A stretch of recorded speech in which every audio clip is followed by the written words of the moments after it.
The shovel hit something that wasn't stone. Elias froze, sweat dripping from his chin, the desert sun burning his back raw. The wind fell dead, leaving only the echo of his breath and the slow creak of the wooden bucket swaying over the pit. He dug deeper, the sand shifting like dry bones beneath his boots. Clara's voice carried from the house, sharp, distant, trembling with worry.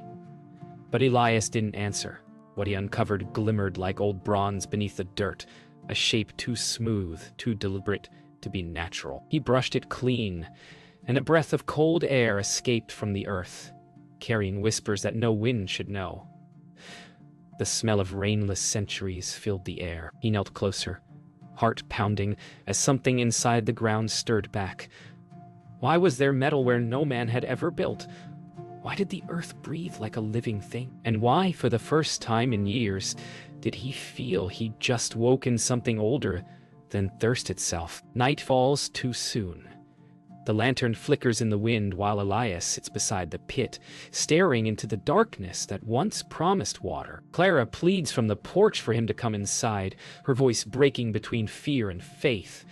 But he can't move. The hole hums softly, as if breathing. Somewhere below, the sand shifts again. He wonders if the desert can dream, and what it dreams of when men wake it. At dawn, he lowers the bucket again, this time feeling no bottom. Wind drags dust across the field, whispering like distant voices. Sam coughs inside the house, the sound sharp and hollow. Elias closes his eyes. He swears he hears drums beneath the ground. Not the echo of his rope, but the heartbeat of something waiting to rise. Clara finds strange carvings on the stones Elias tossed aside. Circles, spirals, figures kneeling beneath arrows. She calls for him, but he doesn't answer. He's inside the pit again, whispering to the dark. For the first time, the earth whispers back. A storm builds from the horizon. No clouds, no thunder. Just a wall of moving dust. Elias ties the pulley rope around his wrist, determined to dig deeper before it hits. The ground groans. Clara screams his name as the wind turns red. And beneath the roaring desert, something ancient begins to breathe. By dawn, the storm was gone, but the world was wrong. The sand around the pit had hardened into glassy ripples, and the air trembled with a low hum. Elias stood at the edge, rope burned into his wrist, staring at the pit that no longer looked like a hole but a throat. From below came faint whispers, language without words, sorrow without sound. Clara clutched Sam in the doorway, her eyes hollow. Elias felt the weight of unseen eyes pressing through the silence. He whispered a prayer, though he'd forgotten the words long ago. The well answered in breath, and something beneath shifted again. Slow, patient, almost human. That night, the wind carried voices.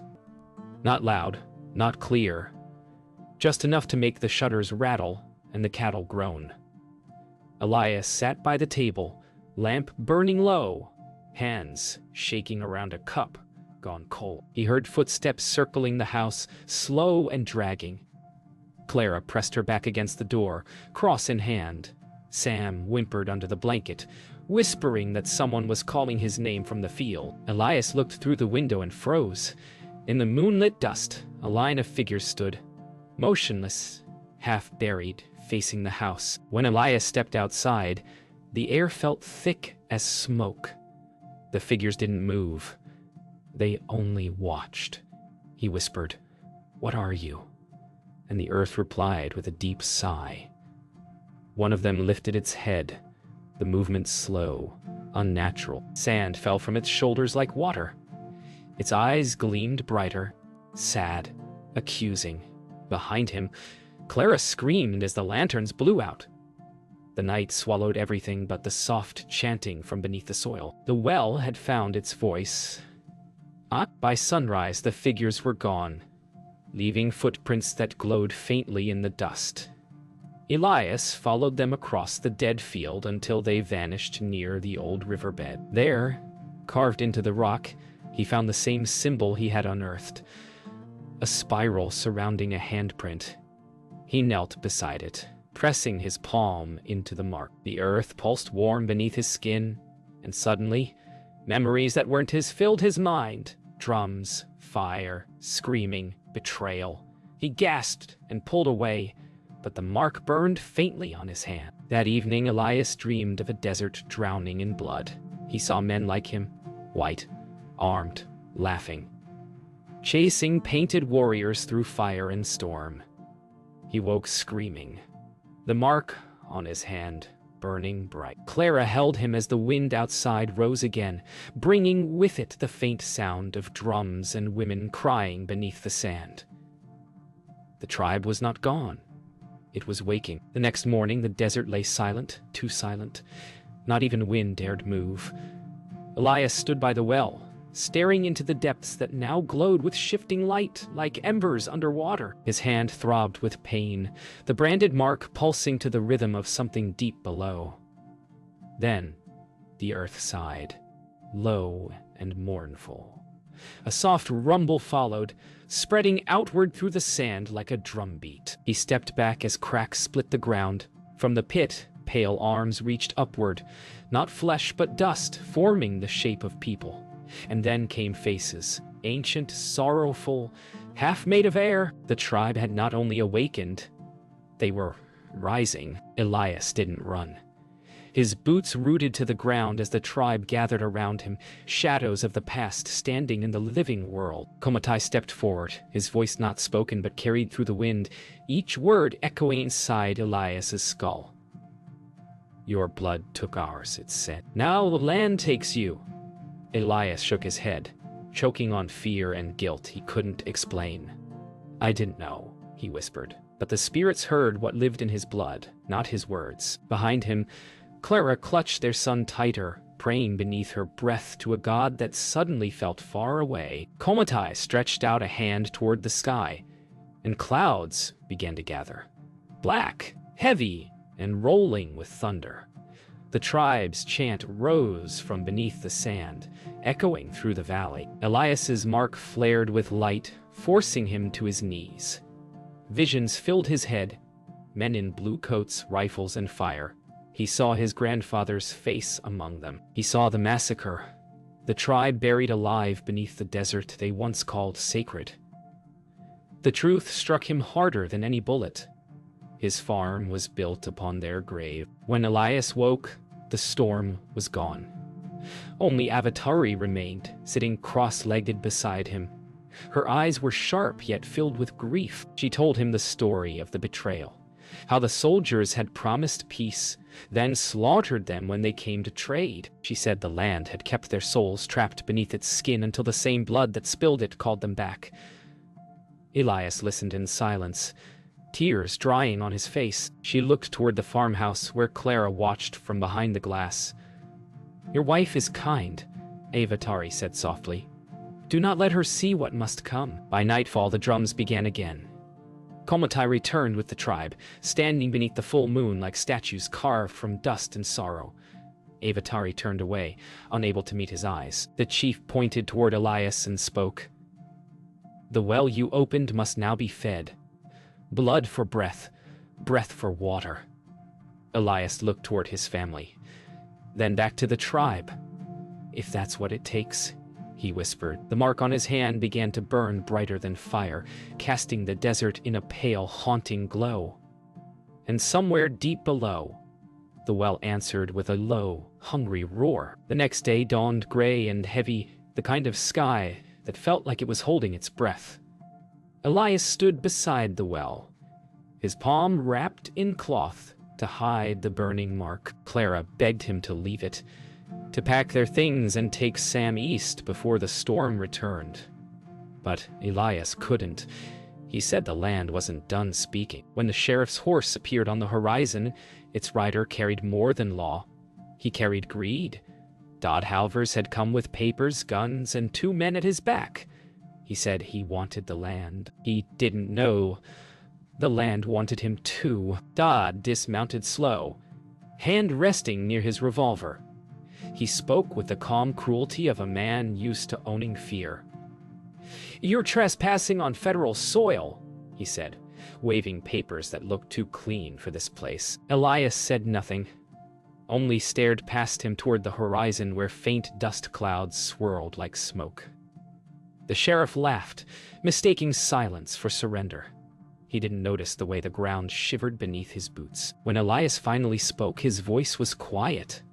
"The land don't belong to me," he said.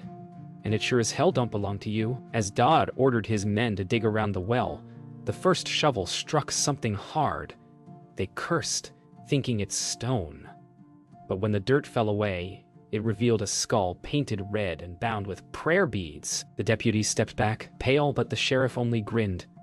"Buried gold, maybe," he said. The wind shifted. Elias felt the mark on his hand ignite. From the pit came a whisper, soft, ancient, unrelenting. Avatari appeared in the heat shimmer, her form half ghost, half flesh. "Tell them to stop," she said. But it was too late.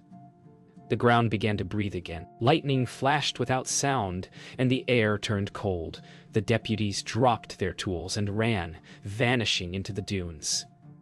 Dodd drew his gun, shouting curses at ghosts. Avatari stepped between him and Elias, her voice calm but full of sorrow. "You wake what your fathers buried," she said. "You spill blood that was never yours." Dodd fired once. The bullet passed through her like smoke, striking Elias in the shoulder. He fell hard, choking on dust. The sheriff stared at his smoking gun, trembling now, realizing too late that the desert had begun to move. The sheriff tried to run, but the sand swallowed him to the knees. Komatai stepped forward, eyes glowing like embers. "You took our blood," he said, voice rumbling through the wind. "Now the land takes yours." Dodd screamed as the desert pulled him under, his gun spinning away into the storm. Elias watched, bleeding, gasping for breath, as Clara rushed to his side. Avatari knelt beside him, touching the wound. Her hand glowed faint blue. "It isn't your death they want," she whispered. "It's your choice." Above them, the storm split open, and the desert roared with the voices of the dead. The wind howled through the red basin that night, tearing at the earth like it wanted to strip the world to bone. Elias drifted in and out of fever, his wound burning beneath Avatari's touch. Clara clung to him, whispering his name as the walls groaned. Outside, the desert shimmered red with lightning that had no thunder. Shapes moved through the storm. Men, women, children of sand and light, all walking toward the well. Avatari's eyes glowed faintly as she rose. "They come for what was promised," she said. "The land remembers every name it buried." The walls began to shake. The roof peeled open like parchment. Clara screamed as the air filled with ash and whispers. The storm's heart had reached them. Through it, Elias rose, staggering to his feet. "Enough," he said, his voice lost beneath the wind. He stumbled toward the door, driven not by courage but by something older, guilt carved into his blood. Avatari reached out to stop him, but he pushed past. Outside, the tribe stood circling the well, chanting in a language that made the earth tremble. Every grain of sand seemed to breathe with them. Elias stepped into the circle. Every spirit turned toward him as the wind fell silent. Only the sound of the earth breathing filled the space. He raised his bandaged hand, the mark beneath burning bright enough to cut through the storm. "If it's my blood you want," he said, "take it and let the land rest." But Komatai shook his head slowly. "Not your blood alone," he answered. "The guilt of your fathers must be buried with you." Avatari turned away, her jaw trembling. Clara's voice broke through the wind, crying his name as the desert opened its mouth. The storm roared to life again, spinning upward like a living tornado of dust and fire. The spirits howled, their voices becoming wind itself. Avatari stepped forward, screaming against the noise. "No," she cried. "The curse ends here." She plunged her spear into the ground beside Elias. Light burst from the soil. White, blinding, pure. Komitai staggered back, his form flickering. The storm slowed. Unsure, the tribe's chants turned to silence. Elias fell to his knees, the mark on his hand blazing like a small sun. The desert seemed to exhale at last. When the light faded, the desert was still. The storm had died mid-breath, the air heavy and new. The well no longer glowed. It was silent, deep, waiting. Avatari knelt beside Elias, touching his chest. His breath came shallow but steady. "The curse is breaking," she whispered. Behind her, Komitai bowed his head, his body dissolving into sand carried by the last breeze. Clara crawled to Elias, holding him as dawn spread gold over the horizon. The wind was no longer angry. It was morning. The desert had given back what it took. The dawn after the storm felt heavier than night. Elias sat beside the now silent well, the spiral mark on his hand dim but still warm. Clara washed his wounds with water drawn from the little remaining bucket, her hands trembling. Sam watched from the doorway, coughing, pale as paper. Avatari appeared half in shadow, her bronze skin glinting with dust from the previous night's storm. "The tribe is restless," she said. "They want the debt paid in full. You've slowed them. But the earth remembers blood and promises alike." Elias swallowed hard, realizing that his choices had led them to the edge of something older than man itself. That afternoon, the desert began to whisper again. Elias felt it through the soles of his boots, footsteps of 100 unseen warriors circling, waiting. Komitai's voice echoed through the wind, now distant, accusing. Avatari explained. The debt required a voluntary offering, a willing life to pay for generations of buried blood. Elias looked at Clara, at Sam, at the land that had taken and given so much. The choice twisted his stomach. Himself or the family he had fought so hard to protect. As the sun dipped toward the horizon, Elias knelt by the well, the mark flaring brightly now. He whispered apologies to the earth, to the tribe, and to his ancestors who had wronged this land. Avatari placed a hand on his shoulder, her eyes softening. "You can offer yourself willingly," she said, "or the desert will choose for you." Elias looked up at Clara and Sam, their faces etched with terror and hope. He closed his eyes, feeling centuries of anger, sorrow, and injustice pour into him. The desert waited. The well trembled. The first star appeared and the desert exhaled. Elias rose, letting the mark on his hand flare like fire. "I will go," he said, voice breaking. Clara screamed, trying to pull him back, but he stepped forward into the circle of swirling dust and spirits. Avatari knelt beside him, pressing her hands over the glowing mark, whispering chants that twisted the wind. The spirits drifted closer, silent but alive with expectation. The earth itself seemed to tilt, swallowing light and sound alike. Elias's shadow stretched over the desert like a promise and a warning. With a deep breath, Elias stepped fully into the well. The mark burned white-hot, searing away centuries of hidden blood. Clara's scream echoed in the air, but Avatari held her back, whispering that it was necessary.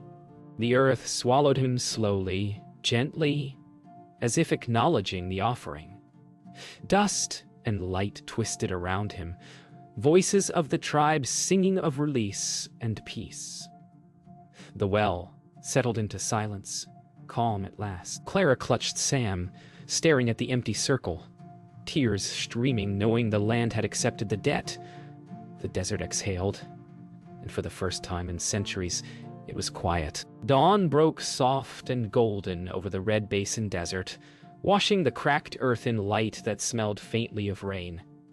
Clara knelt by the well, her hands trembling as she lowered the empty bucket. The earth beneath was still, no whisper, no pulse, only silence. Sam clutched her side, eyes wide but no longer fearful. The desert seemed to breathe, gently, at peace. Clara whispered a prayer of thanks to the wind, to the land, to Elias. Somewhere deep below, she knew, he had found his rest. The world felt smaller, yet infinite, the silence alive with memory and promise. Clara filled the bucket again and gasped. The well was full, clear, sweet water, the first to touch this land in generations. Sam leaned over, cupping his hands and tasting it. His cough softened. Avatari smiled faintly, a rare warmth breaking her solemn expression. She spoke no words. Her eyes said what the desert had already whispered. Balance was restored. The tribe's spirits had returned to the earth, and the land had forgiven. Clara hugged Sam tightly, letting the water drip over her hands as sunlight glinted across the rippling surface. Clara and Sam worked the land together, drawing water, tending to the soil. The world quiet but alive with possibility. The house felt lighter. The wind gentle. She sometimes thought she glimpsed shapes in the distance, ghostly figures walking across the dunes. But they were no longer threatening. The tribe had passed, leaving only memory and blessing. Every drop of water from the well carried the weight of history and the promise of renewal. Clara smiled, letting her fingers trail in the liquid earth, feeling Elias in every pulse of life around her. By evening, the horizon burned with red and gold, as if the desert itself were painting its own redemption. Clara rested by the well, Sam asleep against her shoulder. Avatari knelt a short distance away, touching the earth and whispering a soft chant that the wind carried away. The well glimmered in the last light, a monument to sacrifice and survival. Clara traced the edge with her fingers, imagining Elias smiling beneath the soil, proud and at peace. The desert, silent and infinite, held them in its embrace. Night fell softly, and the stars reflected in the still water of the well. Clara wrapped Sam in a blanket, holding him close. The desert was quiet, alive only with the whisper of wind through the dunes. She looked across the horizon, imagining Elias beneath the sand, the tribe at rest, and the land breathing evenly again. The past, the debt, the storm, it had all ended. Water returned, life returned, and the desert, timeless and eternal, had forgiven. Clara whispered his name one last time, letting the silence carry it across the dunes, and finally, peace settled over the red basin.